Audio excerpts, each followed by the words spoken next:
Hello, everybody, and welcome to the Atlaran Adventuring Company. I am your Dungeon Master, Taiylor Wallace, and joining me, I have Astrid Knight. Hello, you can find me basically everywhere at Astrid K Writes or my website, astrodnight.com.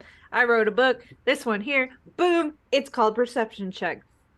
If you like feelings, and playing D&D, which I assume you like that, but also if you like feelings, uh, then you might like this. Give it a check. A perception check. Okay, Bye. we also have Blake Wolfe. Hi, Well, I'm Blake R. Wolfe. I also write books. They're about werewolf peen. Woo! Woo! Go check them out. I also write other stuff, but we don't care. Blake R. Wolfe, anywhere you can find me. Google it. I care. I care. Cool. We also have Zack Gale. Hey everybody, I write scary stories that you can tell in the dark or any other time. Okay. Yeah, you can find my book, Some Empty Houses Might Really Be Haunted, on Amazon and Barnes & Noble, and maybe a book 2 is coming. It better be. And we also have our long-suffering producer, Zack. I don't write books. I just do this. And as I mentioned, my name is Taiylor Wallace, Dungeon Master and editor at one point or another for some of our illustrious authors. You can find me at Taiylor Wallace on whatever the heck Twitter is now. Make sure you misspell it with the I or you'll never find me. All our links are in the link tree on screen or in the descriptions wherever you're watching or listening. Also, make sure you check out Wayward and the Wanderer, which me, Ash, and Ben wrote. It's the start of campaign 1, but in a book. So you get like some extra stuff, and like we made it all pretty. It's good. It's actually, I love it. It's great. I was so happy with the ending. And hey, if you like our show and you want to support us, you can buy the books or you can check out our Redbubble link, which is in that link tree. I do not have an intro cue yet, so Koop, roll the intro.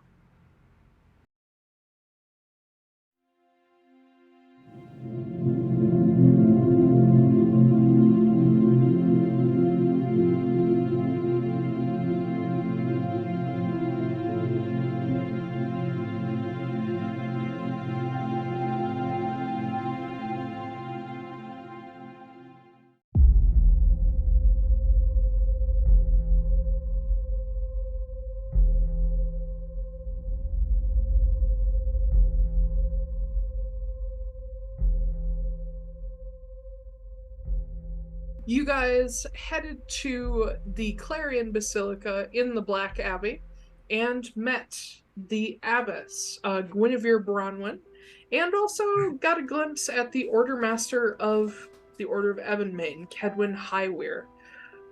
Speaking to Guinevere, she gave you some kind of starter information about what's going on in Oskory. Was interested but not ready to trust yet that some people had come to offer help outside of, you know, a direct request from the AMC. She introduced you all to the Clarion Basilica Library, in which Preston wanted to do some research, and the rest of you decided to go look some stuff up as well.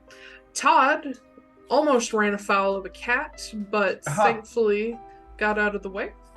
And now we are getting into some serious research. Todd did do a little looking around some bestiaries and ghost books, so this should be fun. Afoul. Laugh at my fucking jokes. God. I did. I just saw it. God. So sensitive. If I don't get attention, I will burn this motherfucker to the ground. If I don't get attention right now. Preston, you're nearby to Todd, looking up some stuff. And Todd drags a which book what content do you drag over to him? The one that had mentioned the Shadowfell and the ethereal plane. That's the one I drag over. So Todd drags you over a book that has one of those really long, boring researcher titles that's like a treatise on the ethereal plane and its connections to the other mirrored realms. With like, there's like a colon By in Dr. there somewhere. Scott Fitzgerald. Yeah, sure.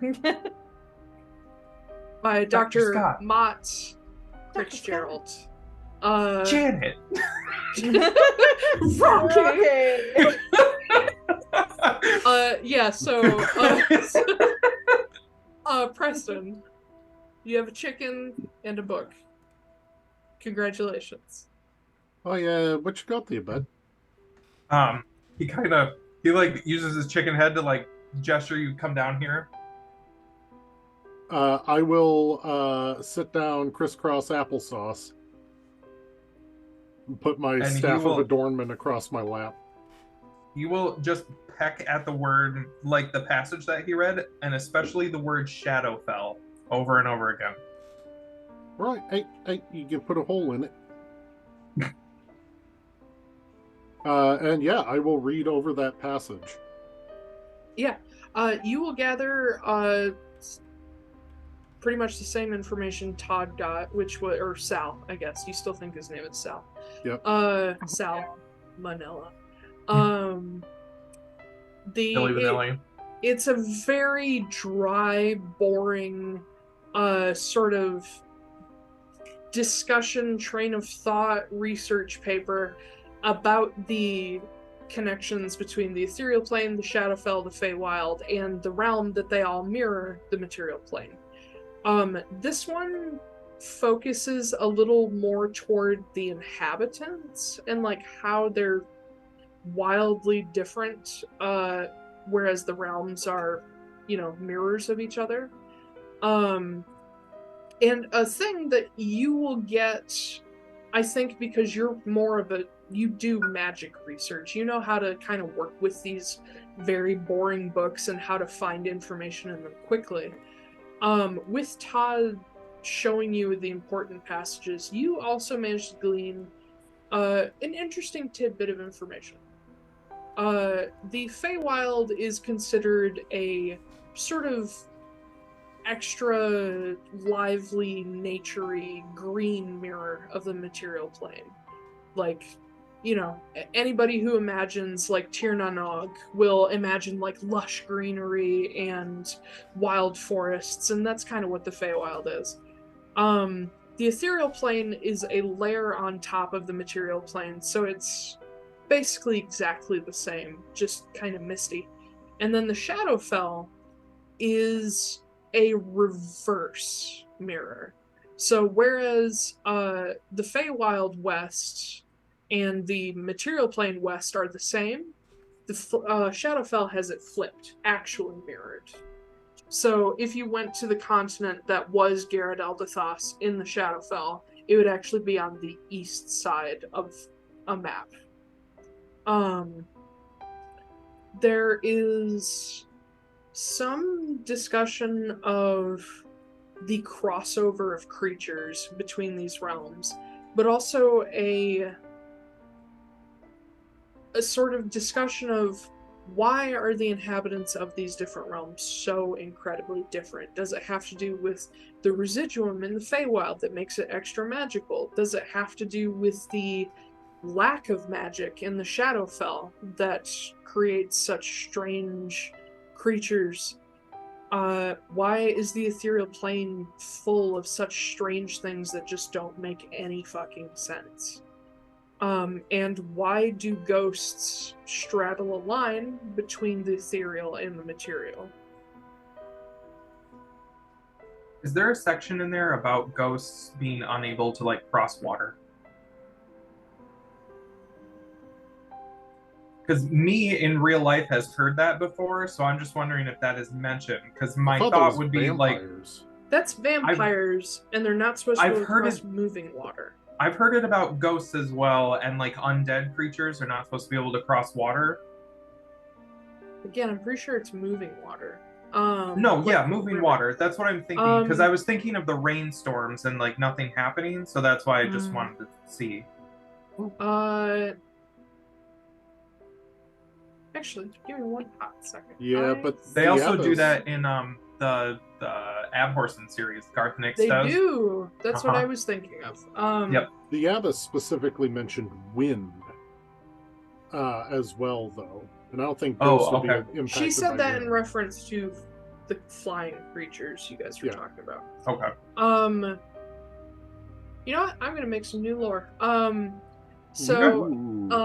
Improv time. Watch me work.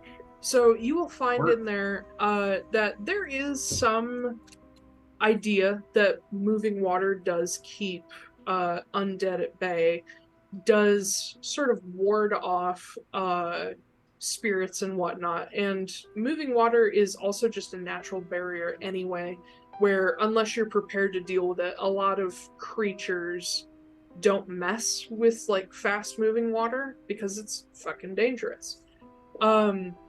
But a thing that you come across, this is already kind of established in Atlaran, is that spiritual and sort of magical activity increases near ley lines. And near ley line crossroads, it gets especially hyperactive. There is sort of an anecdote in there about a place where Earthblood fountains pop up a lot in Frosthold. And it's the intersection of two ley lines that sits just outside of the town of Manaz in the Republic of Askaland, which was formerly the Rune Ring.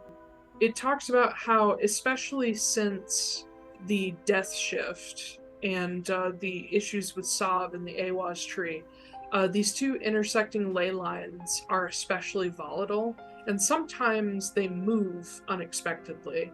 And anywhere their new crossroads happens to land, strange stuff pops up. One such story, the one that he focuses on, is that there was a church, a temple in Manaz, where, I don't know if you guys remember this, but there's a dragon skeleton impaled on the steeple of the temple. Uh-huh. At one point, about 200 years ago, the Oh my ley God. lines shifted to fall under the temple, and the dragon Yes. skeleton came to life. Yes! I love it! No. That is excellent! Being unable to fly, it had to kind of stay there, but it caused quite a fucking problem. And there's not a ton about the resolution of the problem, more about what caused it in the first place. But you gather that the Master Arcanist of Manaz destroyed the dragon and kept its skull, and took it to the Master Arcanist Tower on the island in the lake nearby. I wonder who that was. Huh. I don't know. That's a fun bit of info, that ley lines can cause the dead to do shit. Well, that's a pretty good find there, Sale. Great job. He just looks at you expectantly. I don't know what you want on that. He pokes at your like a pouch on your side or something like that. Whichever one has food in it.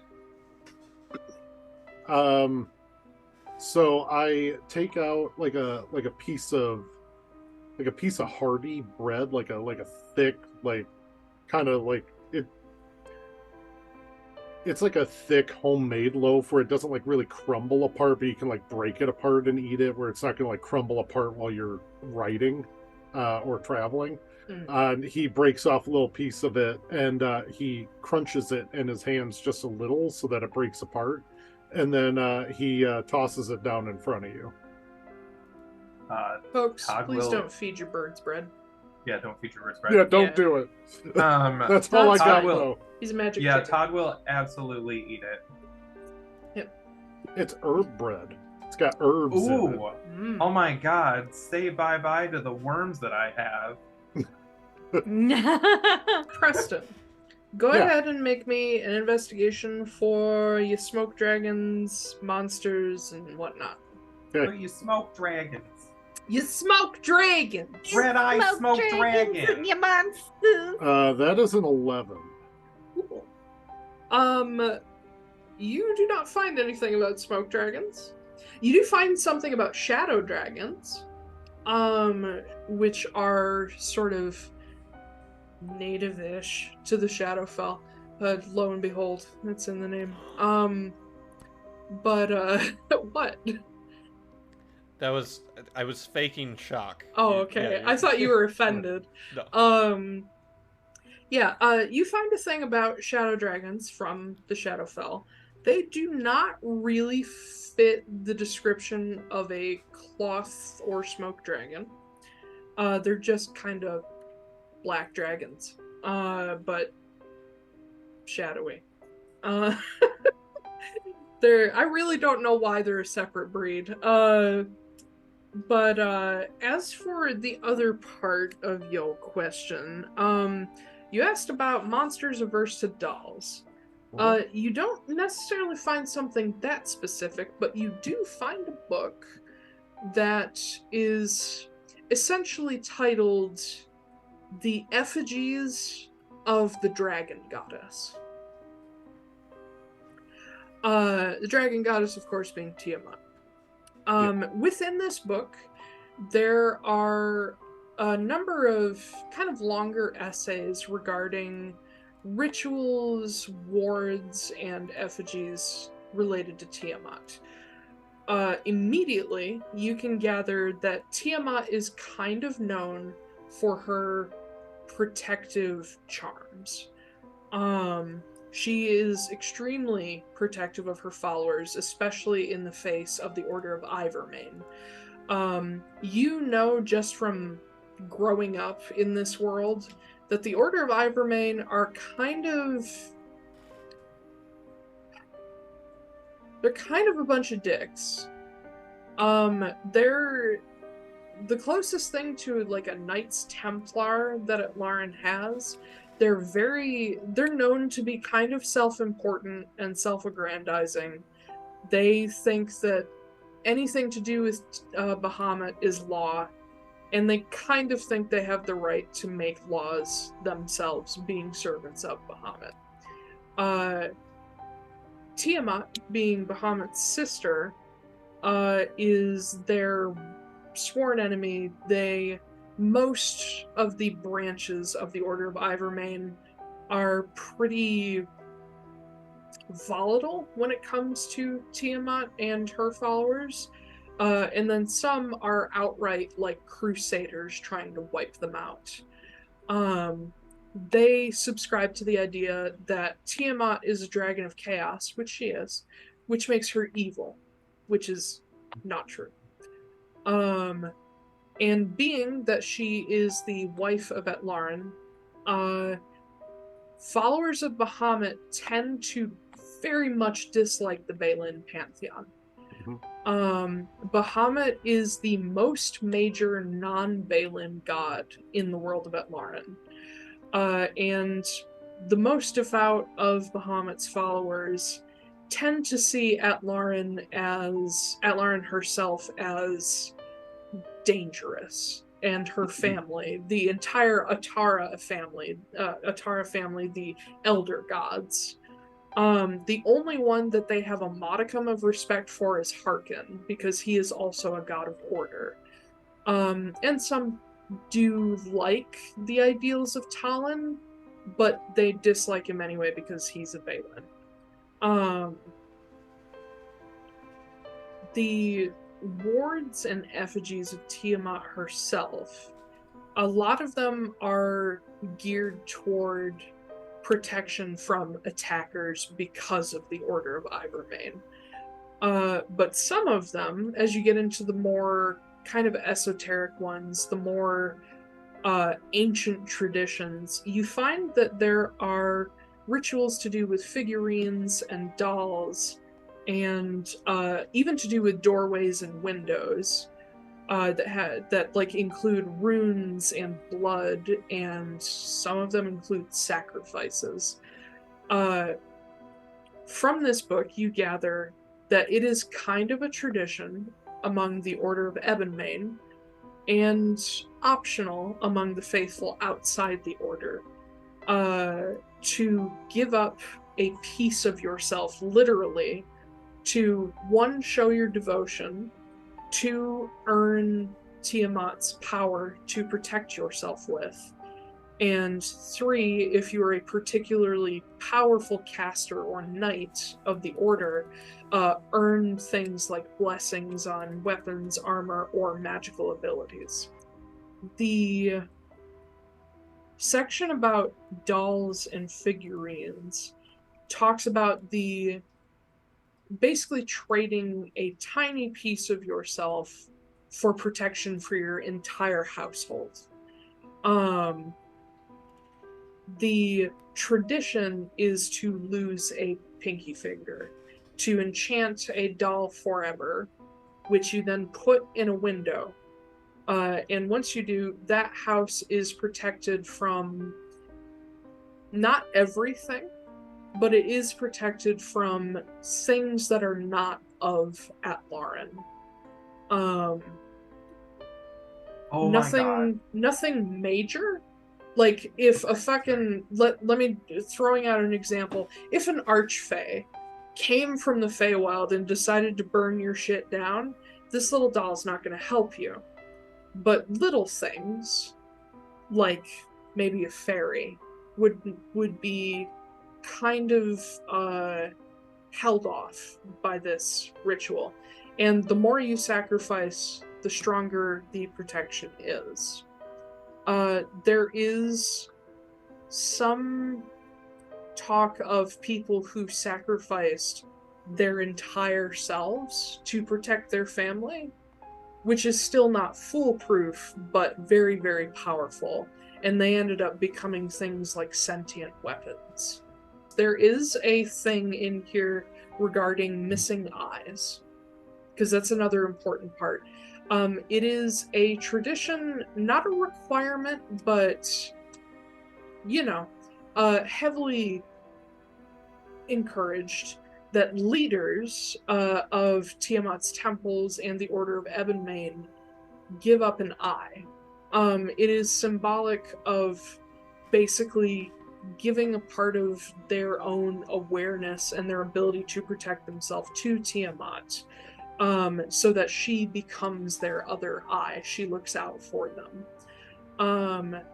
It is also one of the bigger things that you can sacrifice because, one's senses are so important. Like, missing a finger is, we got 10 of them.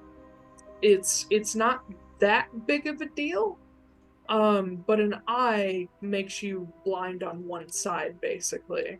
And it is a show of devotion to Tiamat, trusting her to look out for these leaders.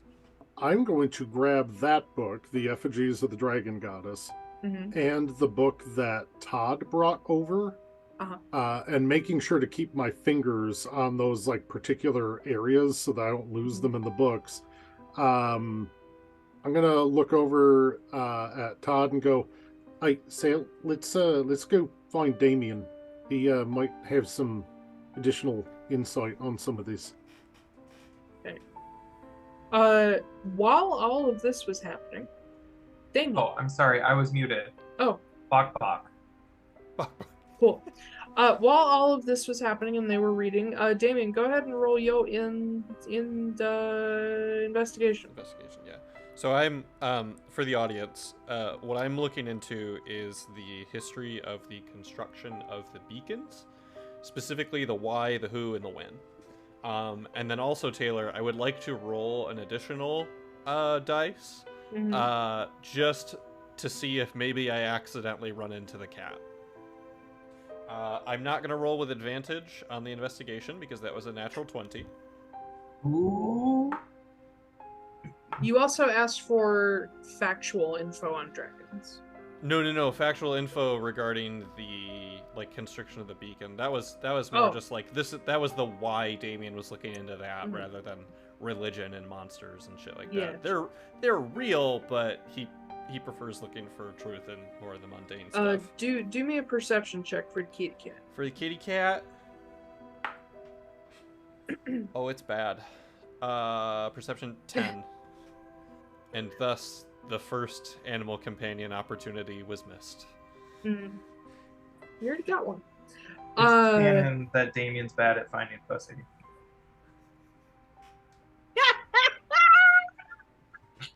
Yeah.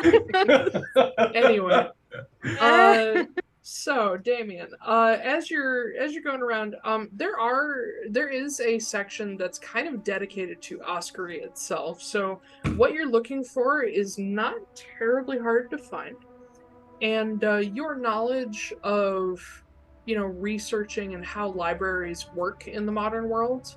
I've decided that this sorting system was designed by the WOC, just so that we can hate it. But you know how it works, and it's pretty standardized among like the wardens and the AMC. You find a book that is specifically about the history of the beacons, what they're for, and why they were built. Or why they were built the way they were. The first thing you get is that the beacons were completed 10 years prior. So in 430. 10 years back Yeah. from right now? Holy Yes. shit, those are That new. was when the last one was finished. That's when they were finished, or when they That's when they started were- making them? That's when they were all finished. Okay. So what you gather is that the lighthouse is the oldest of the beacons because it's existed for hundreds of years. It's just kind of always been there. And then let's see. So the lighthouse would date back to pre-Calamity. It was badly damaged in the Calamity, but it was still good enough that they could repair it and keep it going. Because the ferry line has always run, it's just gone through different names and different ships. The first of the actual beacons, you learn, was built 100 years after the Calamity. So this is a project that has been going on for 900 years plus. Okay. This was before Oskory existed. The only thing that existed in this area when the first beacon separate from the lighthouse was made was the start of the Clarion Basilica. Back then, it was basically a much smaller than it is now, but fairly large cathedral, and was a secret headquarters for the Order of Ebonmain after they had been decimated by the Order of Ivermain. This branch on Thurgrir was one of only 2 left in the entire world. And technically the other one was in a demi-plane, so it didn't count. The first beacon was built as more of a boundary point in a lookout tower. It wasn't meant to be like a place to put a light back even before electricity. It was a defensive thing. And they added a few more over the following decades and centuries, basically as a way to enclose all of their farmland and their fishing area, fishing coasts and docks, and keep it safe from invasions. By the time we get to the turn of the era, so when the Barrel Planeway was completed 440 years ago, there were 10 beacons, and the lighthouse had been outfitted to have its own pyre platform at the top, making it the 11th. Then in 420, when the disappearances started in Oskory, that was when construction began on the rest of them. Also during this time, all of the bastions, existing bastions, were refitted to take electric lights as well as have their pyre platform for emergencies. And all of the new bastions were built with electricity in mind. So the circle of beacons has always existed. It's just been sparser than it currently is. And they filled in the last of the 28 beacons, with the last one being done 10 years ago. So they built, more than a dozen in 10 years in response to the disappearances and the threats. You would find that Guinevere Bronwyn, the abbess, is mentioned within this. She did not start the additional beacon projects. She came on as abbess after her predecessor started the project. Her predecessor was kind of died unexpectedly from sickness. The Order Master, Kedwin Highweir, has been in his place for, you gather from this, for about 40 years. So he's been here to see all of them, all the new ones be added. Within the text, it will tell you that with the existing beacons already there, with their lights being used as really just a thing to protect Killian Isle and Oskory from some warlords that used to run amok in Thurgrir. When the disappearances started happening, the beacons changed their purpose. It used to be that they would never be turned on unless there was a threat. So if an invasion of some warlord was coming, or pirates, they would light them all up, and that would warn everybody in the area that there was trouble. When the disappearances started happening, and it mentions kidnappings, it mentions abductions from the sky, and it mentions something dragging fishermen who stayed out too late, dragging them in their boats underwater. When that started happening, they changed it so that the beacons are on as soon as the sun touches the horizon. And they stay on until the sun is about to leave the horizon in the morning. These beacons themselves, the electrical beacons, nothing about it is magical. It's all purely mechanical. And you learn that the generator that powers all of these beacons is actually at the lighthouse. There is a tidal generator sitting at the base of the lighthouse. And every time the waves pass by or the tide rises, they turn turbines and store energy in batteries that power everything at night. I have 2 follow-up questions to that. Yeah, I think that's the most of what I can give you for a nat 20. But yeah, if you have specific questions, go for it. When was electricity added? Electricity. So Thurgrir was like way behind the rest of the world for a really long time. And then some investments by some very powerful people related to the Obsidian Collective caused Thurgrir to have a massive industrial boom and finally get their first electrical grids a ways after the end of Campaign 2. Electricity did not get to Oskory until it didn't get to Oskory in like an appreciable way until about 200 E2 AC. Okay. So the beacons have almost always had electricity then. During the disappearances. So yes. Okay. So the electricity has been lighting the beacons for more than 20 years. Yeah, and they have backup stockpiles of wood in a platform meant for a pyre if the electricity goes out. Second question, do I see any other events that may or may not seem related to the disappearances at all? Like any other like key events that started 20 years ago, like 20 to 25 years ago in the history of Oskory? You do find for that natural 20, I'll give you something that it doesn't fit within that region of time, but it does catch your attention because you note that these disappearances that started 20 years ago, they intensified recently. Right.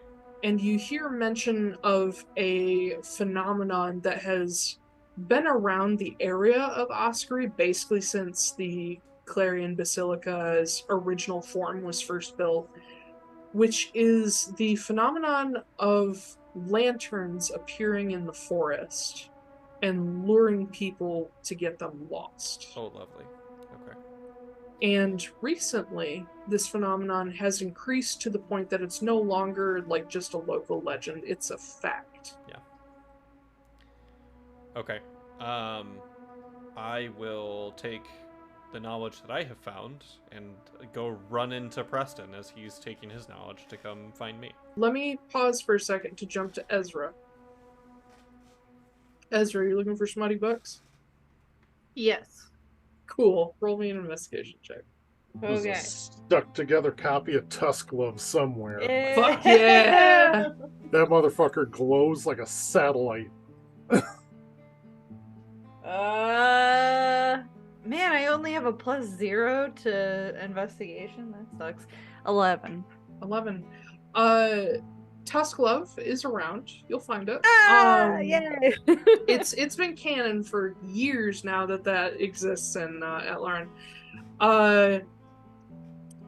There's surprisingly not a whole lot of smutty books in a church library. What?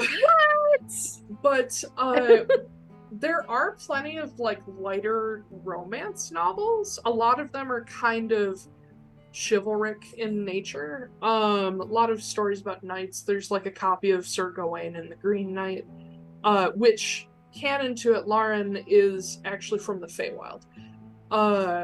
Because Morrigan was Morgan Le Fay. Yeah. Or maybe not, but who cares? You'll find some like Shakespearean kind of saucy, like, ooh, we shouldn't be doing this, kind of like Yeah. like Middle English tales. Nothing explicit.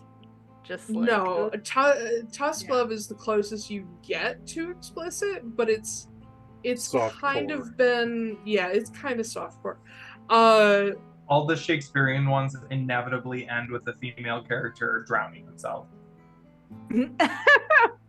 Or poisoning. Yeah. Yeah. You will find, however, something that might be of interest to you. You find a book about a goose. Okay. Oh no. And the What's it called? goose.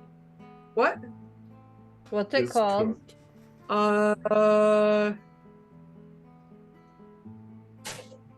It is simply titled The Gander. And it is the story of a very beautiful gander, a goose, who who once wandered the desert hills of Irakel, Oh my god. and was a menace to anyone who dared cross his path.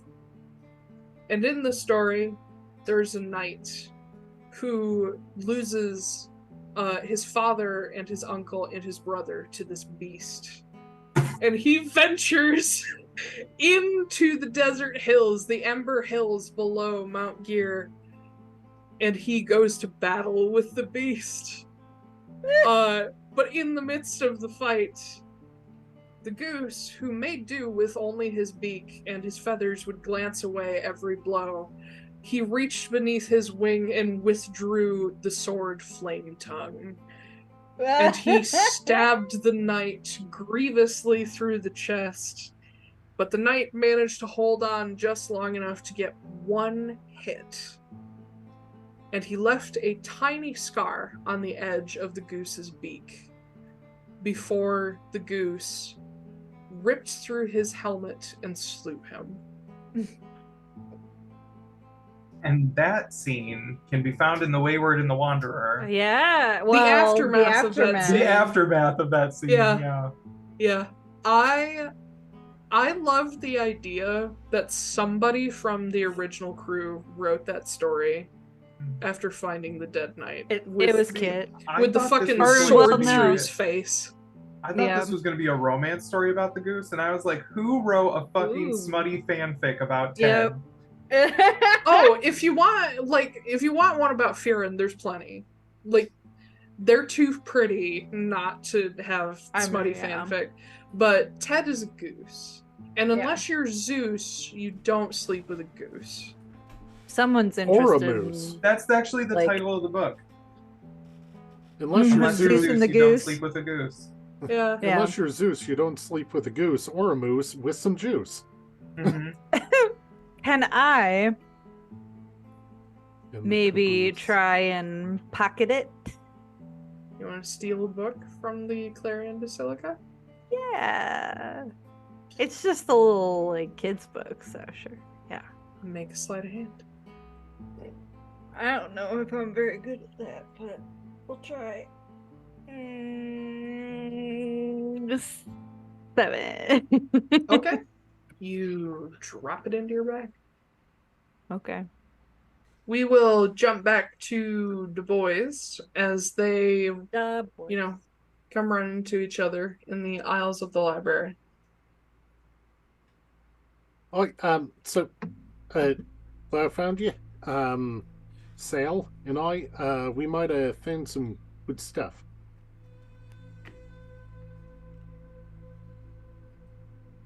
Okay. Yeah, Summarize. Honestly, they hit not Damian. That was basically like a party hat and a noisemaker. So, yeah, let's compare notes. Cool. I'll share everything that I discovered about the beacons. And I will share everything about the dolls and the Shadowfell ethereal plane, but also let Damian know that shadow dragons don't really fit the description that we got. And there's no such thing as smoke dragons that you know of. Yeah, I was gonna say that we know of. Right. There is now. What time is it gotten to be at this point? At this point, why did I look at my own watch? Bro. At this point, Oh, considering it's the amount of reading you guys have done, it's probably getting close to like 5 o'clock.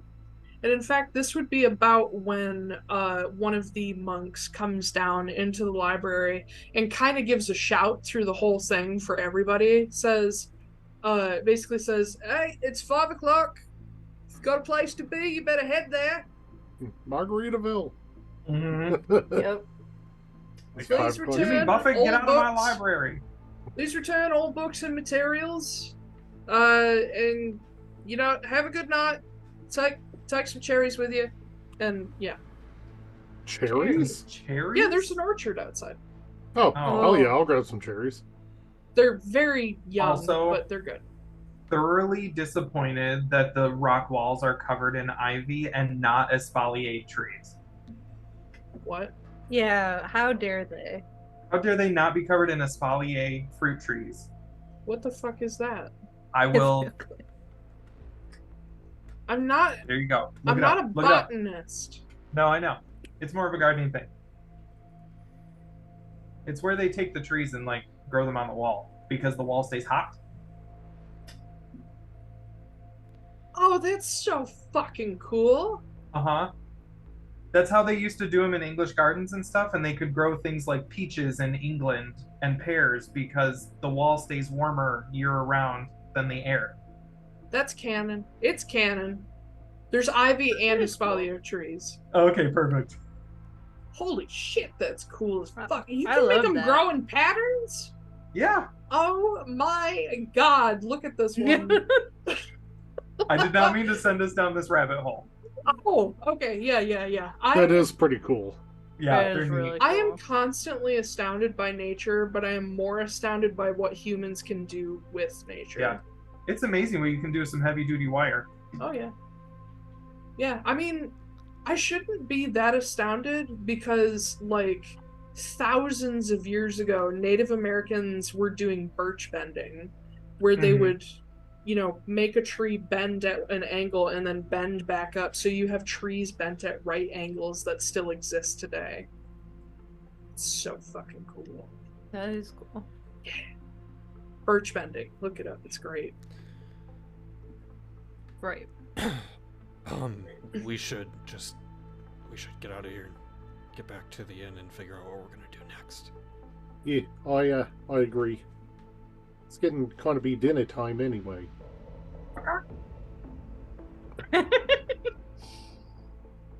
I love how devoted Ben is to this. It's great. You just had bread. You really shouldn't give birds bread. It's bad Yeah, for it's them. not good for their tum-tums. Yeah. Really? Mm-hmm. Well, sorry about that, guy. You gotta give them, like, seeds and shit.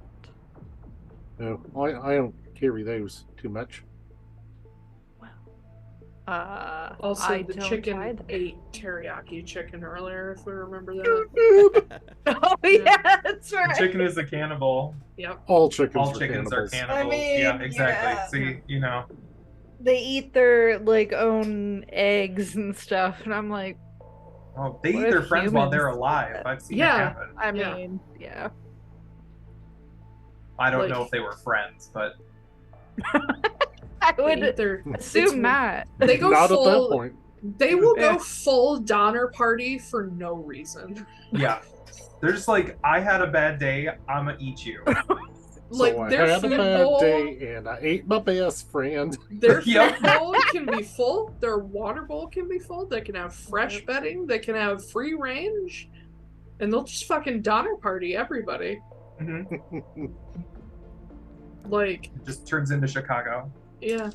Yeah, that comment. So you guys head up from the library and into the Clarion Basilica proper. You see that a number of the monks that live at the Black Abbey are kind of doing end of day tasks like sweeping a little, cleaning up. You don't see the abbess or the order master anywhere at the moment. Though you can like smell dinner cooking from like the residence halls. And as you head out, you can see that the townspeople are also leaving with like whatever they've gathered from some of the gardens, or things that they've gotten from the root cellars and larders of the Black Abbey. And you do see as well that some of the guards are kind of looking a little like antsy and bored, like their shift is almost over. Being that it's still kind of early spring, night is coming sooner rather than later. You guys have only recently passed the spring equinox, so the days aren't as long as they could be, especially this far south. And you see coming out from the very strangely shaped building to the bottom right on the map, this one that you saw had a dome part of its roof, coming out from the entrance there, you see lines and lines of the black-plated, thorny, armored dragon knights emerging. Most of them are carrying tower shields and spears. Some of them don't have shields at all, and instead have unlit, strange, kind of twisted-looking lanterns with no bulb in their hands. They don't look like they're electric or oil lamps. You're not really sure how they're supposed to work. It's just an empty space inside of a cage. As they head out, you see some disperse amongst the inner abbey grounds and up onto the walls, which were previously unmanned. But a majority of them start heading for Oskory proper and split off into patrols. Are you guys heading right back to the Ivory and Red, or are you doing anything along the way? You do have a little time if you need to do something. I would like to buy some seed. Okay. How much you want to buy? I mean, like a pound. Cool. Do you want chicken feed or do you want bird seed? I want something quality. Okay. So a good quality chicken feed you can buy by the pound. And that would probably only run you like 5 copper. Is it the best quality that there is? It's pretty good quality, but Oskory is limited as to what they can access. It's the best you're gonna find here. Okay. So yeah, I will remove 5 copper from my... all I have is gold. Curses. Split it. For reference, basic ass chicken feed, like the kind that's just to fill the chicken up and not actually give them any GMO nutrition, stuff. is like a copper a pound. Gotcha. Yeah. Okay. The cost of a beer. This chicken is GMO free. So Yes. Free none of range. that. Yes. Eating gravel and shit. 100% pasture raised. I have chicken experience by proxy. But yeah, that's easy to find in the market as you pass through. I will also add that as you guys are going, you do get a glimpse at the Branna and Osricstead mosaics. I keep forgetting that fucking word. Osricstead has a red dragon, and Branna has a copper dragon. Hmm.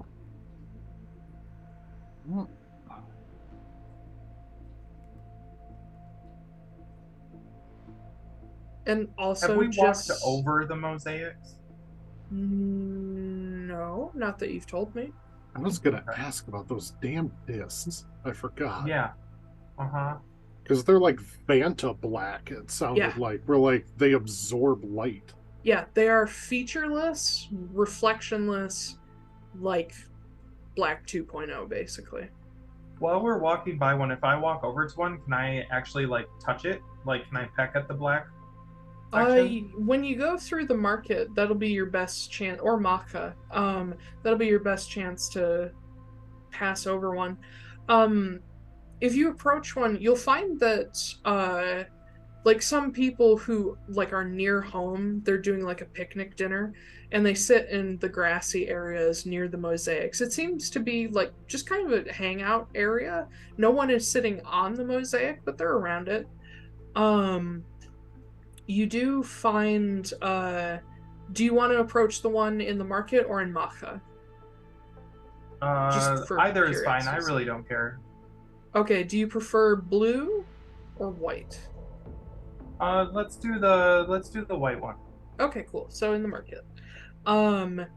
The white dragon is sort of curled protectively around this disc. You see that part of the mosaic overlaps the disc where his claws come over it, but it's mostly uncovered. And as you, just a chicken with a hat and a sexy harness, approach it, nobody seems to mind or stop you. And stepping onto the mosaic itself, it is just a mosaic.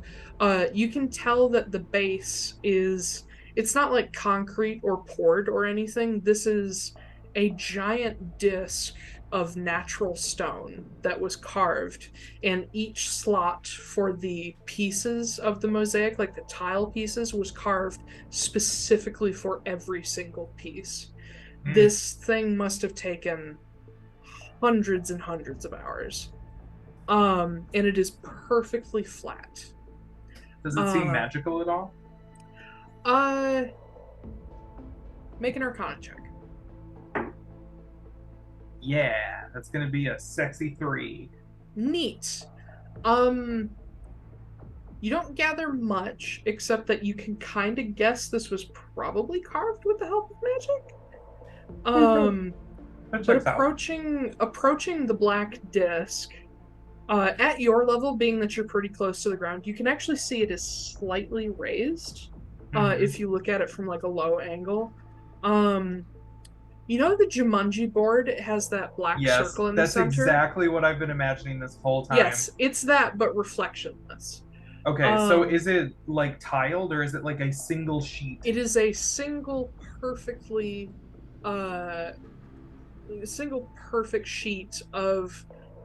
it. You don't think it's glass, because if you look at it from a low angle, you can't see through it, like the surface of it.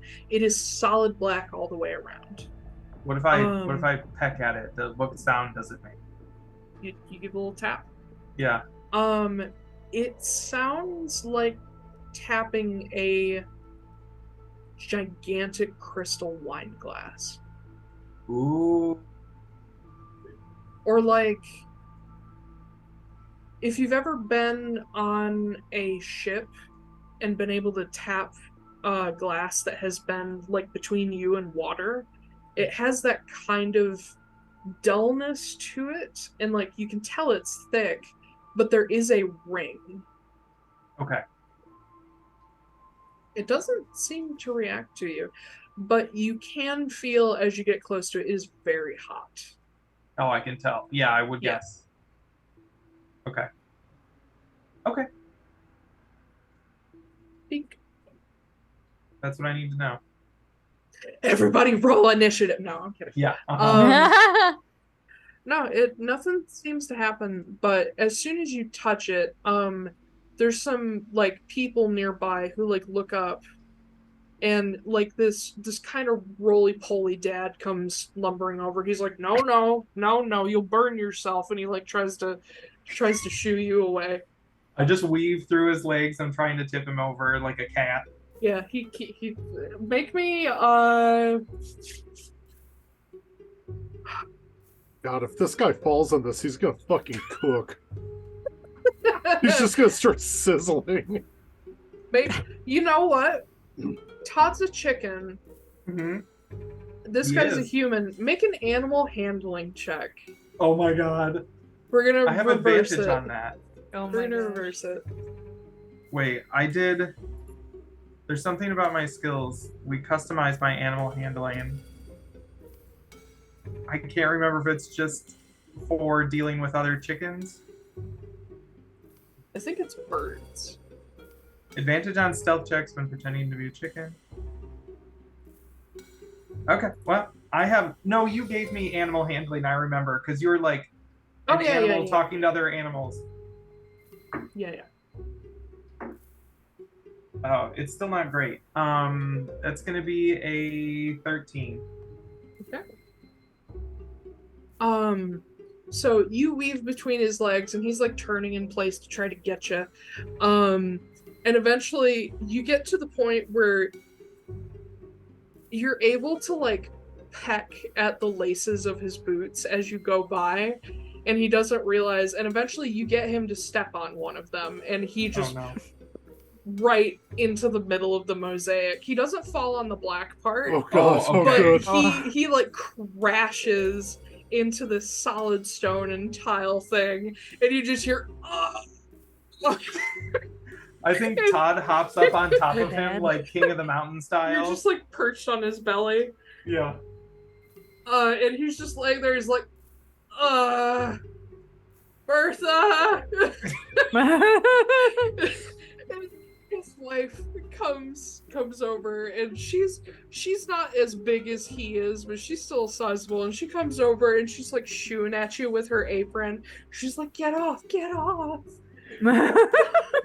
Please tell me his name is Bert, and it's Bert and Bertha. Bertha.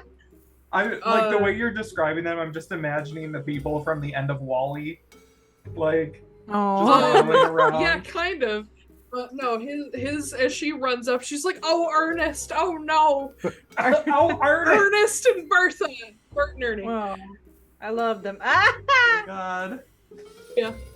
But she like tries to shoo Todd away, and she's like, "Oh, honey, you just got better from your hip. Come on!" And she like, tries to get him up, and he's just laying there going, "Oh."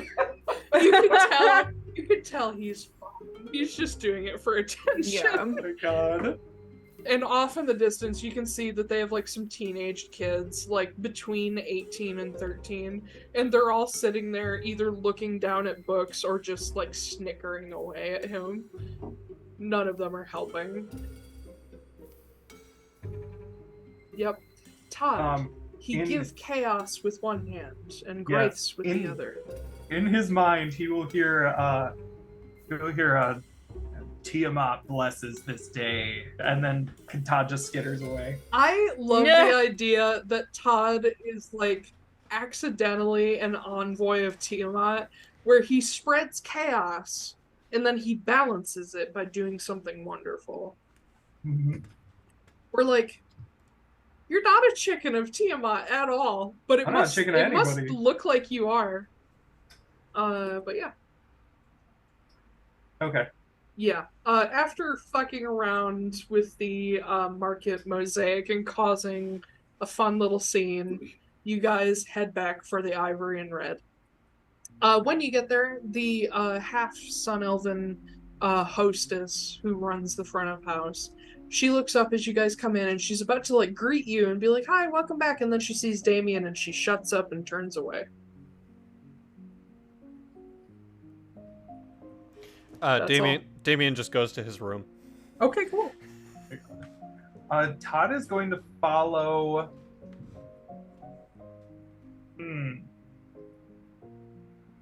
Todd's going to follow Preston again. Okay. Before Preston goes upstairs, he wants to ask the hostess when dinner is. Yeah, when you actually approach her, she like opens up and is a little more friendly, but when Damian was down there, she's like, "Don't talk to him, don't look at him, pretend he's not here." She looks up as you approach. She says, of course, with all of you taking the entire second floor, dinner's complimentary. I think she was English. I can't remember. Most Sun Elves are English in my world. But she says, it is currently cooking. We should have it out within the next half hour or so. I can always come up to your room and let you know when it's ready. No. I'll just come down. Oh, well, that's fine. Oh, is it just Preston's room? Sorry. Oh, I'm down at the main desk. I haven't gone up to my room yet. Yeah. Damian just went straight up. So y'all, the rest of you can do whatever you want.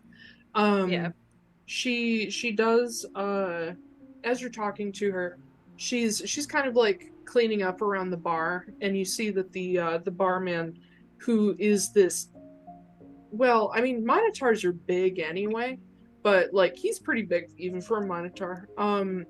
Sort of dark fur, his nose and like the end of his face are kind of pink.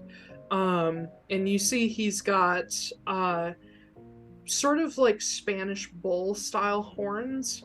They are blunted at the ends purposely, and then they have several rings and a couple like drilled through piercings on them, and so do his ears. He doesn't really talk when anyone approaches him. He kind of has a Damian thing going on where he speaks partly in grunts. Yeah, but the Sun Elf girl is like helping him clean up, and as you're talking to her, she's like, "Can I get you anything to drink, maybe, or Chardonnay if you have it." I can do that. I'll just wait for dinner. I'm so sorry. I didn't catch your name. Uh-oh. Hold on. Bethesda. Hold on. What? Bethesda. As soon as that's her name, she falls through the floor. Yeah. Let's see. Every time someone knocks her down, she just sort of flops around for a couple of minutes, weirdly. She smiles and she's like, "Oh, I'm so sorry. I should have introduced myself. My name is Saren. Saren, thank you. We really appreciate everything that you're doing for us. Even if the guy in gray doesn't say it. Yeah, and she kind of chuckles nervously. She's like, "Well, I sort of deal with that sort sometimes anyway. You know, mercenaries passing through. But You can just say assholes. It's fine. He's a bit of an asshole. I mean, I don't necessarily think that. Just a little rough. Oh, around the edges. I'm his brother, and I think that. So Well, I think having 4 siblings myself, I know what you mean, and I think you're biased.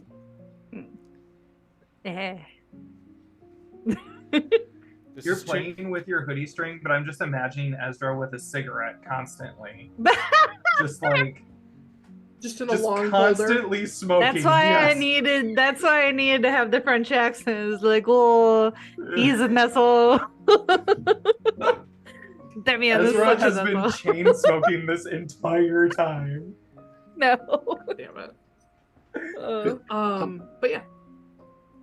She also says, "Oh, and if you need anything from the bar, this is Mads." Mickelson? It's a Scandinavian name. Yeah, I know. There's 'Cause more he's from people in the Norway or world. something. There's more people in the world named Mads than just Mads Mikkelsen. Just like there's more people named Pedro than Pedro Pascal. Look, No. we're all neurodivergent here, except maybe not Ben. I don't use that as incorrect. Association. sometimes we just hear a word and we have to make a reference. Okay, we can't help Yeah. it. No, It's it's true. fine. Better executive function than all y'all. That's all. It's like Yeah. anytime anybody says the word supercalifragilisticexpialidocious, all I can think of is Mary Poppins. Yeah, I mean, Yeah, because I don't hear think that in about weird that, context like- all the time. Yeah, you know? I hear that and I actually think about kind other of do. things. Oh God. Yeah, and when she introduces Mads, he's just like, Pleasure. Ezra still smoking. no, I'm holding a wine glass now, so I just Yeah. kind of go like, yeah, Oh, he'll the like, cigarettes in the other hand. Got yeah. 3 cigarettes in one hand. God, he's so French, even though I don't have the accent. Like, oh. harmful Oh my stereotypes. God, I love it. Like, I know it's the French, but come on, man, we've been dunking on them for 200 years. Everybody in France smokes. Don't even start. I know. You get your drinks. Given the amount of money that Damian spent on all this, they're complimentary to a certain limit. You know, you're not gonna get the expensive top shelf stuff, but you get the basic stuff for free. Does she bring me a chicken nipple? So I can, like a hamster one, so I can get water out of it? Or... You know what? She doesn't, but Mads does. Oh, cool. So when Todd gets up there, I imagine he finds his way onto like a stool. Oh no, he's sitting on the table. On a table or on the bar. Wherever they're sitting, I am on the surface. Okay, cool. I'm heading upstairs. I'm heading to my room until yeah. dinner's ready. I'm do you following still? Preston. Oh no, Okay. I'll stay with Ezra while he drinks. Okay. Sure, and smokes. Cool. And just Okay. smokes. Smoking and drinking. And smoke some more. The barman does like pour a little shot glass of water, and then thinking about it for a second, he puts a little mint leaf in it just to make it a little special. And he Aw, brings it cute. over and sets it in front of Todd unbidden. Like nobody asked Oh. him to do this. He just did it. Okay, He cool. he likes animals. After a little bit, I'm going to like set my wine glass down, and I'm just going to like stare at Todd. Also known as Sal. Yeah, Yeah, he's in hey Like- mode now. Yeah. yeah. Oh, I'm sorry. They're like crossed right now. And I will just say, what is wrong with you? This cross-eyed chick is just You can't just ask people Bes- what's wrong with them. right. But you can ask chickens. Mm-hmm. I ask them all the time. What the fuck is wrong with you? He will just kind of stare at you, and he will reach under his wing and pull out a card, and it will be the Page of Pentacles, Ooh. which just has like a younger boy standing, like a boy-ish man boy. I don't know. He looks kind of old. If he's to a be page, a he's boy. a young man. Yeah, and he's like Yeah. holding up a pentacle that kind of like a golden pentacle that sort of looks like the sun. Page of Pinochle. Uh-huh. It's such a weird Which spell. is it word. up? Is it upright or is it reversed? I don't know. Hold on. Page of Pentacles. It is upright. Pentacly. Hmm. Okay. Neat. That is what's I wrong just with see Tom. financial opportunity, and I'm like, you want to start a small business? That's what you say to Todd. Yeah. Are you looking at the Queen of Pentacles or the page? No, the page. It says Okay. reversed is lack of progress. Or wait, no, you said it's upright, right? It's upright. Yeah, so it's manifestation, financial opportunity, and skill development. I mean, manifestation and skill development. The one I see says ambitious, loyal, and practical. Oh, okay. I But don't see also, that one. neither of your characters know anything about tarot, so it doesn't matter. It's yeah, that's true. So maybe that's just what I gleaned from like my friends back at the Yeah. You have the idea that the Page of Pentacles roughly represents ambition. So you're an ambitious chicken. Ambition. Yeah. So he kind of, I will say, he backs up a couple of steps, or he pushes the card towards you, and then he backs up a couple of steps and puts a card down in front of him that is, which one is he gonna pick? He's gonna pick the Hanged Man. Oh. And then he's gonna kind of nudge that card towards himself. Mm. Oh. All right, Skeksis. What's a Skexy? You just Dark did crystal. it. The dark From the crystal. Dark Crystal. No, The it was just Chamberlain- a sound. Oh no, the Chamberlain does that the whole movie. That's gross.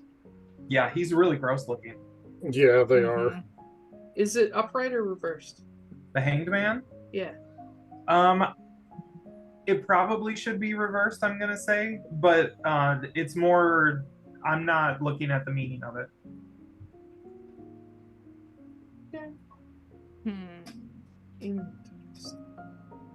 It's Todd's first. You know, I've met someone who's also a bird who is a lot smarter than he made everybody else think. Yarnathan. Yes. My gosh. Yeah.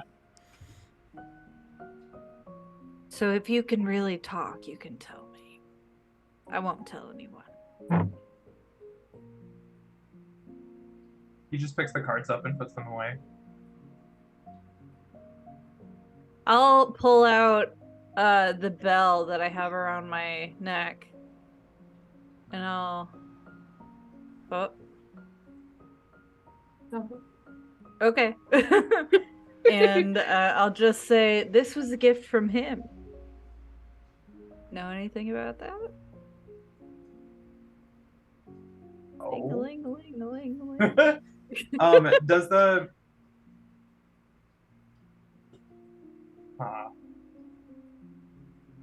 Can Todd tell if the bell is magical, or does it have any sort of effect on him as it rings? First of all, check your rumors. No, I did. Don't worry, I Okay. recognized it. Second of all, Arcana check. 6. Oh, Yeah. It is magical. And when it rings, it reminds you of something, but you're not sure what. Insight check on myself, on my memory. You're gonna try to delve deep into your own. Can I cast detect thoughts on myself? I don't think it works that way. Oh, I'm looking. I mean, if you're not sure what you're thinking, you have bigger problems. Yeah. It says for the duration you can read the thoughts of certain creatures. You can focus your mind on any one creature that you can see. I can see myself. I don't know if that would I don't think really that's how be it works. for memory. Just hold out my recall. chicken wing and detect. Like, I respect the attempt, Yeah, but but I don't know if that's how that's supposed to work. Part of me I feels like mean- that'd just be a vicious loop and you'd just be stuck like that until you die. Yeah. I feel like somebody tried that once and Todd caused one goes of those. catatonic and never moves. yeah. Somebody tried that once and created a magical disaster. Hmm.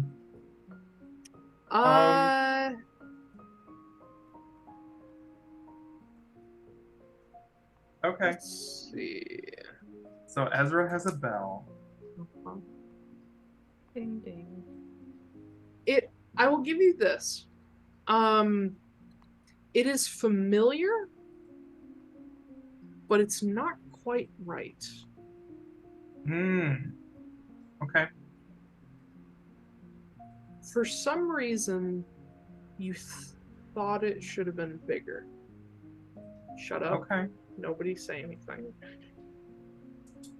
So then, yeah, I'm gonna do it. I'm gonna speak into Ezra's mind as Todd, and I'm just gonna. It's gonna be like a voice in your ear, like a whisper in your ear, and it's gonna be like, "What if I told you I could talk?" I knew it. I'm just saying this like out loud and like Todd's being like absolutely silent and then I'm just like, oh, I knew. You're like 3 glasses of wine in too. Yeah. So you're Yeah, And yeah. And just staring as at a chicken and talking. Mads must be very weirded out. As this Yeah. happens, Todd takes out 2 gold coins and throws them in the air with his beak and casts Gift of Gab, and I take it all back. And it's just silent. Oh, that's such a Wait. good way to fuck with a player. Wait, what? Oh, so what does gift with Gab do? I just modified your memory. You do not know that happened. Ah, damn it! Ah. Emily Oh, Atlaran no. brought that spell to the forefront of D&D. It's Yeah. great. So good. It's better than Yeah, modified I'll Seriously. just look at him You've then just been and staring at a chicken who's not responding to you. That's Yeah. brilliant. Oh my gosh. I feel like One of Mads these- brought up the bottle one of of these wine. days. Mads brought up the bottle of wine and was going to offer you like another glass, and then it's just like they're just staring at a chicken and just puts it back. Yeah. He's Yeah. been cut off. Yeah. Which is funny because Ezra like heavily drinks, so like he's probably not even drunk at this point, but yeah. So I'll just say like I'll get you to talk one of these days. It'll happen.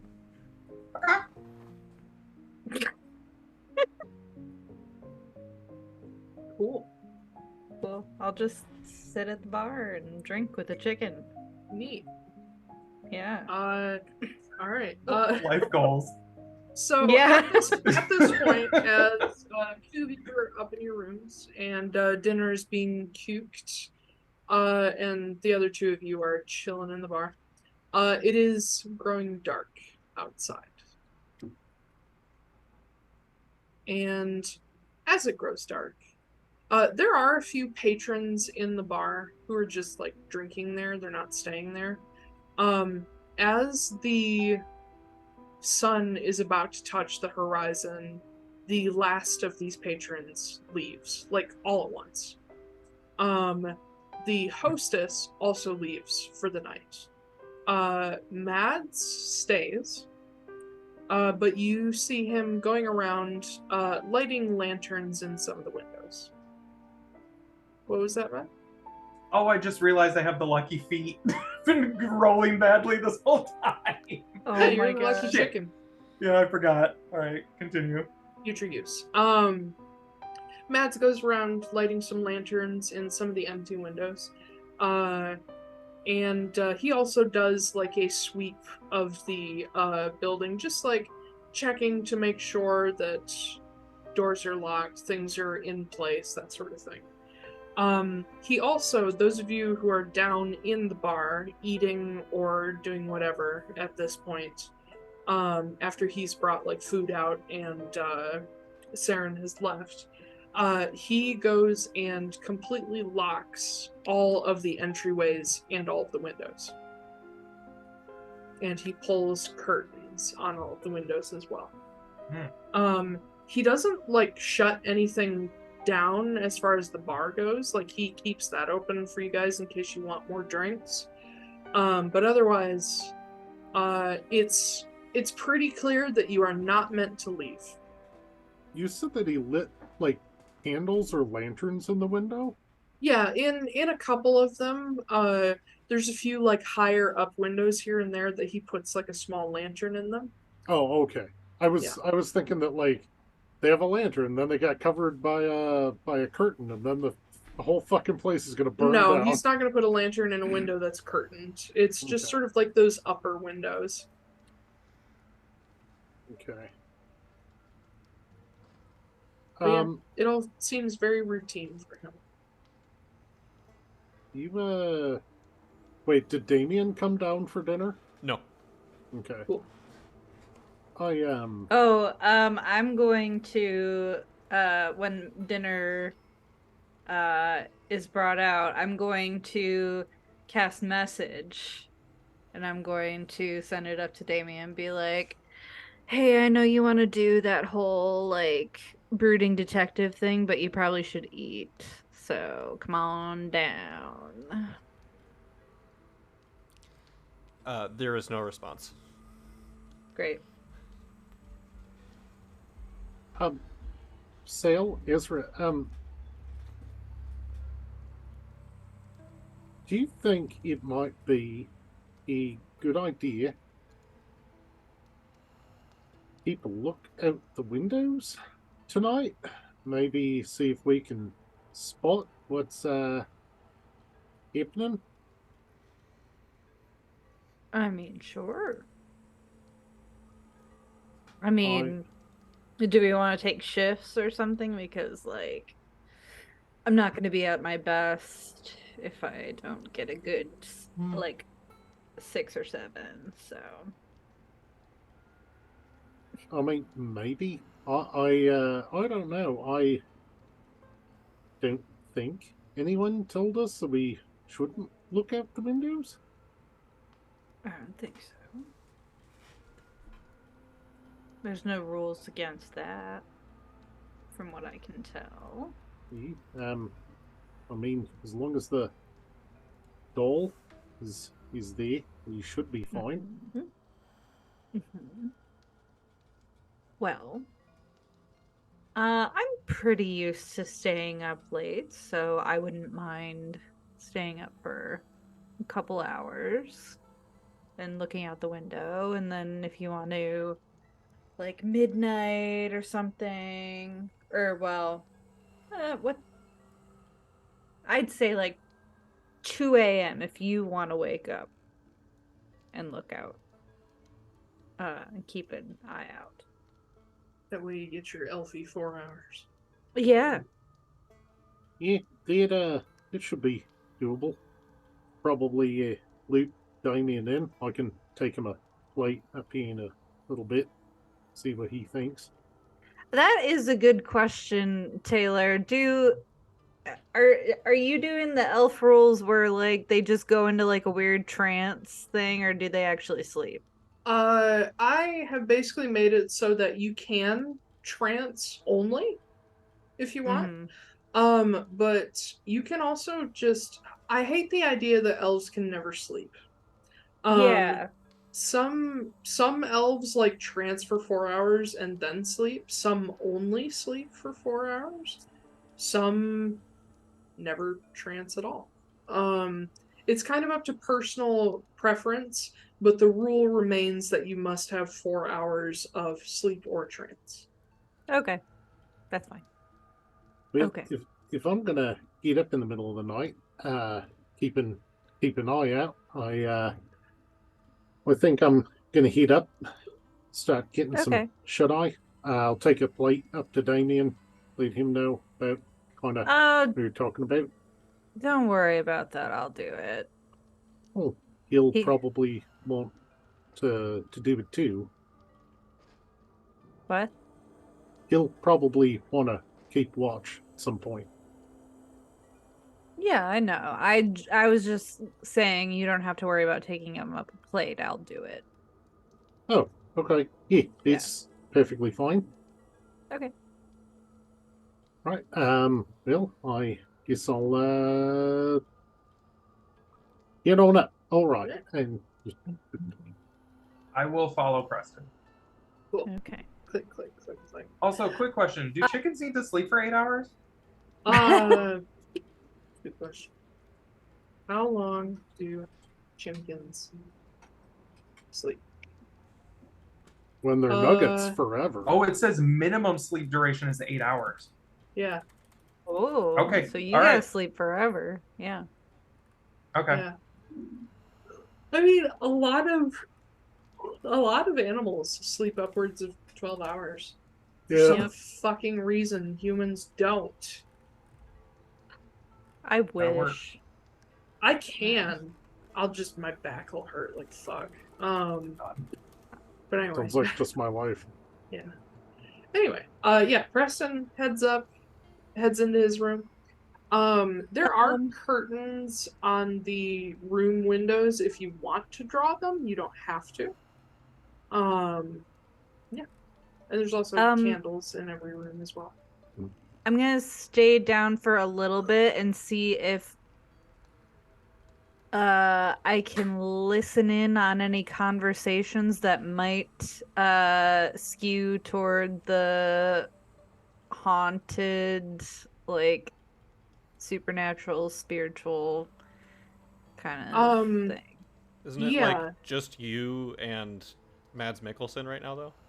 No, there are a No. couple other people who Yeah. are staying here. Only like 2 or 3 though. There is a pair.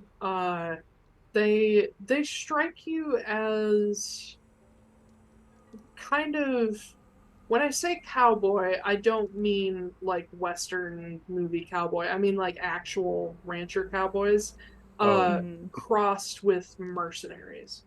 Um, these guys, you would see them all over the world. They're known as like herders, and they usually work with Kyotori, which can travel far distances very fast. Um, you can kind of guess that these guys are probably on their way to a job or going to take the ferry or whatever.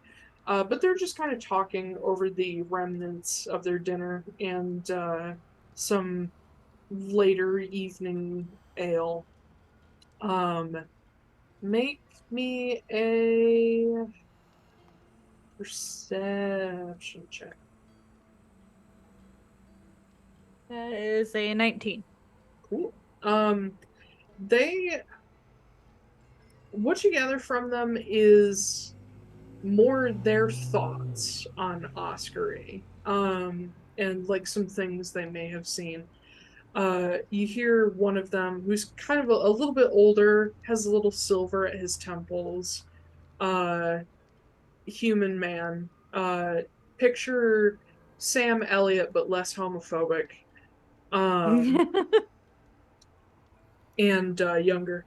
And he's talking about how Yeah, the last time I passed through this place was about 25 years ago, and I tell you, it was a lot looser back then. And he goes on talking about like how he used to hang out with the sailors and all that. And he says, "But man, this time when we've been here, it's strange. Folk are still real nice, but God, things are weird here.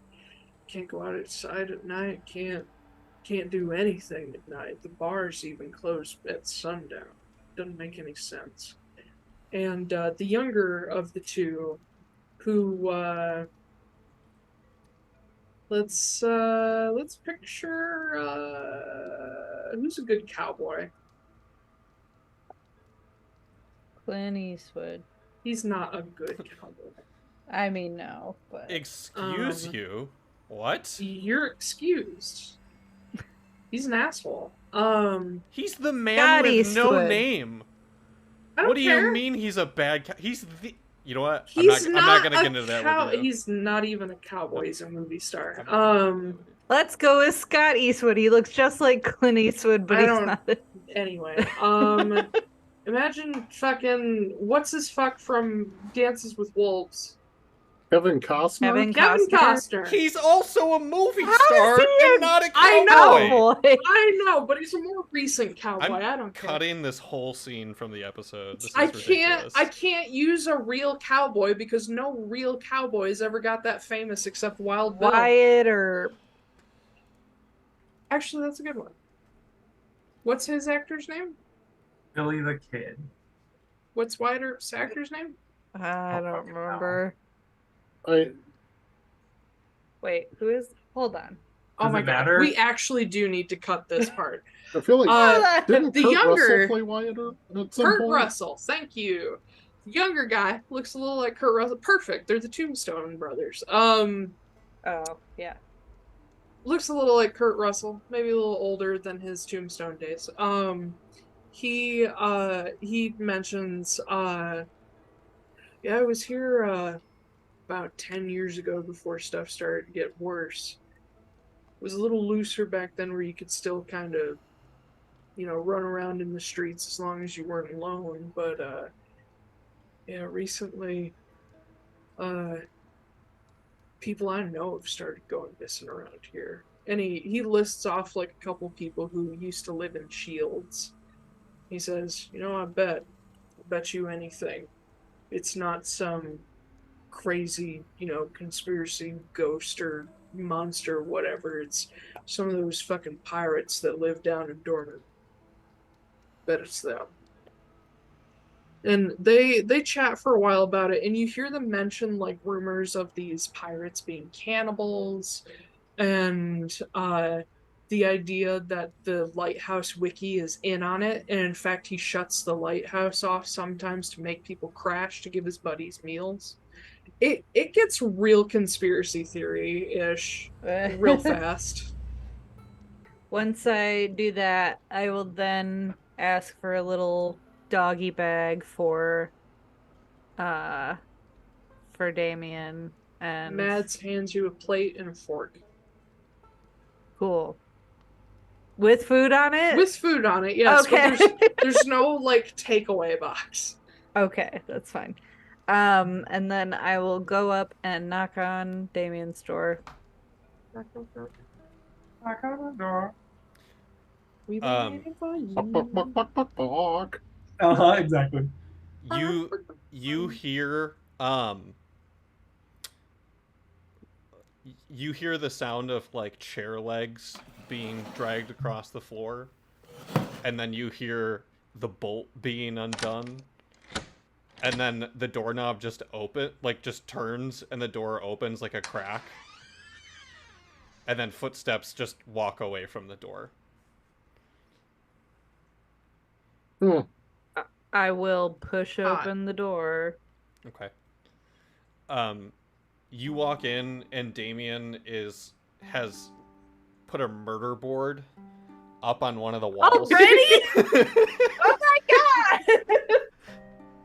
And he is just like, his shirt is off and you can see just like burn scars and like other scars on him, and he like from like the burst blood vessels that he had, that you know what those were from, you can still see that there's like some bruising that hasn't healed all of the way yet.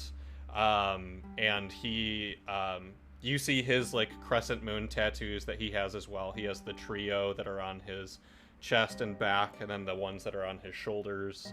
And yeah, he's moved all of the furniture to one side of the room, except for one chair that you would bet he probably had like propped up against the inside of the door so no one could get in. And then the whole like one wall is just like, you would bet he wanted to rip some of the pages out of the books that you guys had read, but instead he's like copied down the text from some of those books onto his own paper and like put them up on the board. And there's like stuff about the Shadowfell and the ethereal plane, and he's created replicas of like tarot cards to represent people. So there's like the high priestess is a picture of like the abbess instead, and in the middle you can see he's ripped out that journal page that he showed you, and it just says "Why not us?" but he's like underlined it 20 times and put that in the center of his murder board, and there's like threads connecting everything together on there as well. I love this. Really? You've already conspiracy boarded? He has a like a metal like a bottle, sort of like a flask as well, that he takes the top off of and he's like drinking out of, but he doesn't look drunk or anything like that. Yeah. I'm working. What do you want? Oh my god. Well, I brought food in case you still do that eating thing. I set it down like on his nightstand. Oh, I should do that. Thank you. I hand you the bottle and like take the plate as you're setting it down and just start like scarfing down food. Oh my god, breathe. Jesus Christ. Jesus Christ. Jesus Christ. Still smoking. Yeah. Oh my yeah, god. there's also Breathe. there's like a little bit, there's like a slight haze of smoke in the room as well, and you can see there's like my God. 5 cigarettes in an ashtray Ezra's on just the Cruella de nightstand Vil. there. There's Yeah. Oh god. Yeah, the only I thing that will- would make Damian more of like a New York detective is if he had a nightstand full of pill bottles. Nice little pill bottles. And a like You snub probably do. and like a actually. snub-nosed revolver underneath his pillow. And like Yeah. a femme fatale in the corner of the room, like Going, smoking Damian, as darling, well. you gotta take Yep. care of yourself. Oh, Damian. I'm gonna sniff. I love that you're still smoking. You just keep doing the hand motion. He's holding a bottle this time. It just has I'm the holding the weird bottle. claw grip now. Yeah, can I sniff it, and how awful does it smell? It actually I- is delicious smelling coffee. Oh, is it? Okay. No, It's it a is actually. thermos. It's a bottle of boundless coffee. Just full of Kahlua. Yeah. It's I will take a little sip. Does it have anything else in it? no. Straight up black coffee. It's just Wow. delicious black coffee. Yeah. It's and, really and good crushed quality. up Adderall. Yeah. I actually need to roll a d20 real quick if you're gonna drink it. Okay, it's not a 1, so it'll still work. Good. Yeah. After I take a sip, I'm like, wow, just coffee. Proud of you. Not even I'm at that level. So yeah, are you planning on sleeping at all tonight or no? I thought we should take turns keeping an eye out the window. I actually can. Hold on. He goes over to the window, and you can see he like takes from that corner of the bed. He's removed the doll from the window, but he puts it back, and there's a note there there's the letter from Renee, and he's underlined at the bottom there. It says, "Don't pull a Damian." So he has a reminder at the window to not keep. He's like, instinctively, he pulls the doll away, but then he keeps seeing the letter and keeps putting the doll back. Yeah. Oh, thank God for Renee.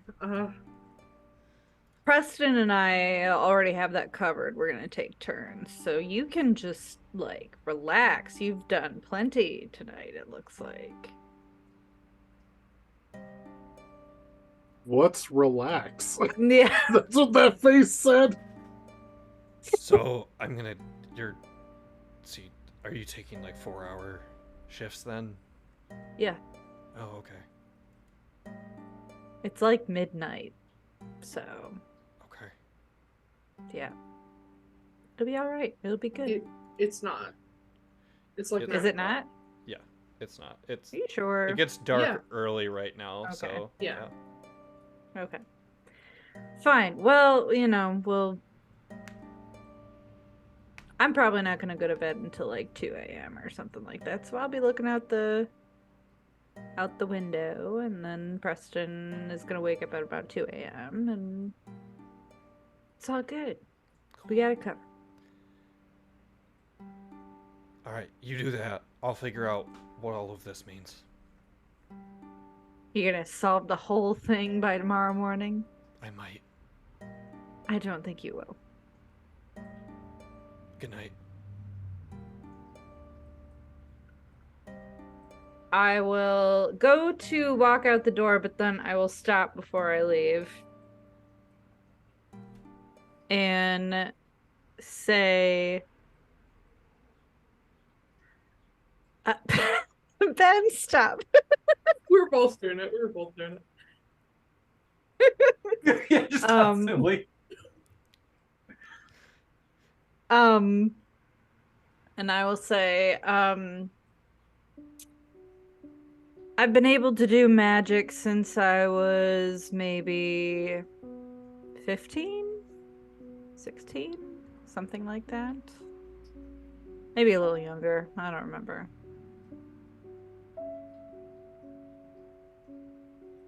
You asked, so I'm just telling you.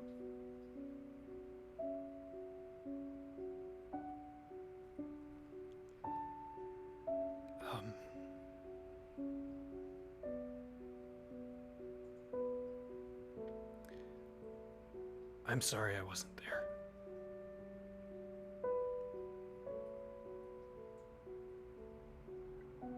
I would really like to believe that's true. But I don't think you are. I can make a persuasion check, but my charisma is ass, so...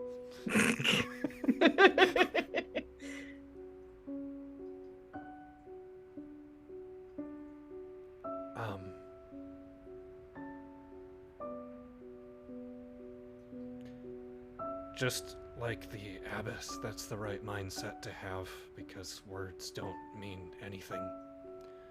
So, I'm just gonna keep trying to show you. And I'm sorry if I fuck up along the way.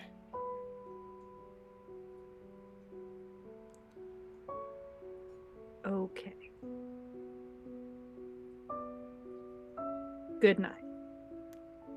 And I'll leave. With a flourish of cigarette smoke. No. I think that what Damian is going to do, because he can get a full 8 hours since other people are going to be up. What a novelty for Damian. Damian is going to close the door. He's going to deadbolt it. He's going to move the chair back over. He is going to make another glance over to the window just to make sure, like, I did leave the doll there, right? I didn't move it. Because he wants so bad to just pull that doll away. Because he knows what happens. The fastest way to figure out what's going on is to just take that fucking doll away from the window. But what he's going to do instead is he is going to go cross-legged on the floor in front of the board and take a look at it. And before he does that, he goes up, he takes the note that says, "Why not us?" He's going to put it down on the floor, sit cross-legged, and he's going to take out this fucking massive, like Bowie knife that he has and stick it into the note on the ground, just to be extra dramatic. And he's going to close his eyes, and when he opens them, he is in the foyer of a building instead. And looking around, there are like stone and wood walls that are covered in like moss and cracked with age. And he is going to walk forward into the library. And he's going to spend the next 8 hours doing some research while he meditates. And yeah, that's what Damian does tonight. Neat. So I know that Todd has probably followed me into my room, which I've just allowed him to do at this point. And I'm going to get out a small bell and a piece of fine silver wire once I get the door closed. And I'm going to start casting alarm. While I'm casting it, basically what I do is I take the wire and I make it in a circle on the floor, and then I stand in that circle and put the bell on it. And while I'm casting it, I'm going to look over at Todd and go, you know, based on what we read, whatever it is, with the dolls, it likely isn't it? It can't be horrifically powerful because it can't get past the dolls. But I mean, it is snatching up people, so it has to be reasonably strong. Who knows how that's going to go? And the silver wire will start to float up around Preston, and these little transparent brass gears will start to form all around it. Mhm. And when he finishes casting the spell, he just pushes his hands out, and the gears spread further and further while the wire stays in the same place until it actually goes around the whole room. And then the wire drops to the floor and he's able to pack it back up and everything. So he now has an alarm. He's designated that neither himself nor Todd will set off the alarm because they're in the room. And once the alarm is up, that's when he's going to close the curtains, all except for about 1/4 of an inch. Because that's the gap that he would then look through when it's his turn to get up and take watch. Once Preston has fallen asleep, Todd will summon his mage hand after he makes sure Preston's asleep. He will summon his mage hand and open the window. Okay. Oh, no. Right? I knew it was a And, mistake to make it so that he didn't trigger it. Since we've established that mage hand can move in any dimension, by lifting the window open, he's going to mage hand it out the window, and he's going to hop into the mage hand. Hold on. And have the mage hand carry him up the roof. Ben, I hope you got a backup character. I think it's able to hold 10 pounds, and a chicken is not 10 pounds. Yep. The hand can't attack, activate magic items, or carry more than 10 pounds. It does not say it can't carry creatures. Oh my god, Todd has hacked flight. Todd can fly. Slowly, but he can fly. Family chickens weigh about 3.5 pounds. Uh-huh. No, I know. Cool. Yeah, you hop out the fucking window. Uh-huh. And I mage hand myself up to the roof. Woo! I like the idea that Todd like opens his wings while it's happening. I can fly to us. He's Wait. just singing a whole new world in chicken as he goes Yeah. up. Um, Did Todd close the window? Todd did not close the window. Oh, no. Because Nice. he needs the mage hand to carry himself. So he will take himself up to the peak of the roof, and he's going to go to one end. And if he needs to, he'll use mage hand to snap off the weather vane, and if there's one there, and then he's going to take its place. And he's just going to stand really still. I don't think Mage Hand is strong enough to bust an iron weather vane, Will it but bend it? Then he's going to, you know what? Then he's going to stealth as a second weather vane. wait, I think I see what you're getting at. So here's what could work. Because I love this idea. Mhm. Todd would be able to snap off the rusty chicken part of the weather Yes. vane that always faces north and Mhm. sit on top of it, like on that bar, pretending to be the chicken. I'll allow Yeah. it. And that's where he's still gonna sleep, but he is going to just be out there so he can be aware of if he like hears anything or anything starts going weird. Okay, make me a stealth check followed by. No, never mind. Okay. Stealth check. Stealth check is going to be a 25. Okay. And you're aware that while asleep, you're relying on your passive perception. Yep, which is 11.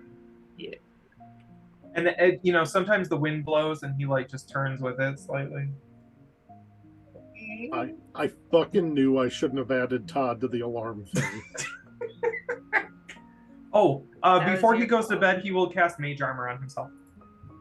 How long does that last? 8 hours. Cool. All right. Does Ezra do anything special? Nope. Cool. Thank Looks you. out the window and then goes to sleep. Cool. So Ezra, make a perception check for me for your watch. Okay. 15. Being on the second floor, you have the luxury of being able to see over a lot of buildings in Oskory, given that most of them are one story. Also, the ivory and red has some pretty tall ceilings, so you got a pretty good view. Looking out as things become things have already gotten fully dark, but eventually lanterns go out and the artificial light of the town and the electric lights go out. The exceptions are street lamps, which at sundown all flipped on in sections across the city. And you notice that as it gets to about midnight, there is. You see the lights across the city, and then you see the light change. About midnight, in sections, just as it did before, they flip to a strange green hue. And while this happens, you also have been keeping an eye on some of the Ebonmain Knights who are patrolling. All of the city guard, the people in sort of simple leather armor, are gone. The only people out, with no exceptions, are these Knights of Ebonmain in their spiked armor and their dragon helms. Until about midnight, when one exception arises, or at least a set of exceptions that are all very similar. You start to see figures walking through the city, completely in the dark. So even though you do have dark vision, you can't make out a ton of features. What you can gather is that most of these figures are in heavy, heavy armor, heavier than the Dragon Knights. They are all somewhere around 10 feet tall. And they move very, very slowly. You do occasionally see one of the Dragon Knights meet one of these figures, and you notice the knights are carrying those strange lanterns that have the cage with nothing inside of it. Those lanterns are now also glowing green. And when they approach one of these figures, they hold the lantern up to the figures, and they just sort of pass each other harmlessly. Around 1 o'clock in the morning, you see something in the distance. Your window faces kind of southeast, so you have a view out over the sea and also down the harbor side. You're kind of looking at a part of the city that, you know, even though everybody's inside, there's not a lot of need for patrols here because this is a lot of like warehouses and businesses, less residences. Out in the harbor itself, you can see the lighthouse slowly turning constantly as this great electric light just spins. You can see that the lighthouse has like lines of lights along its edges to like silhouette it. And you do see in the distance the beacons that run all the way around Oskory are lit with electric light. At one point, as you're kind of just watching the lighthouse turn and getting bored and tired, the light cuts off for a second. It didn't shut off. Something flew between you and it. Very, very fast. And you see the lighthouse beam start to slow down. And then it becomes stationary, shining kind of over the city. And it's too far away to make out a ton of detail, but you see the light actually like shake and then start to move almost like a spotlight, like someone is actually manually moving it. And it starts to sweep across the sky. The light again is cut off for a moment as something passes between you and it. Something very, very big. Something that is flying out over the bay. And then you see all these dark spots pass between you and the light. Just tiny, almost like bats, flying past. And they keep circling around over and over. And you watch this happen off and on until 2 a.m. You still occasionally see a figure, still occasionally see what appears to be bats flying around, but you don't see that gigantic figure again. It flew off somewhere behind where you can't see it anymore, and you haven't seen it since. By the time it's Preston's turn, Preston, you will... I'll wrap this up in a hot second, I promise. By the time you awake, your room has gotten pretty cold, and you realize that there's a breeze coming in through the window. And there's no chicken. And you see, as you get up and, like, try to figure out what's happening, trying to figure out, like, did something go wrong while you weren't watching, you also see the lighthouse beam sweeping as if controlled manually across the city, and it seems to be following a pack of what looks like bats. And this goes on for a while. You can't find Todd. But then around...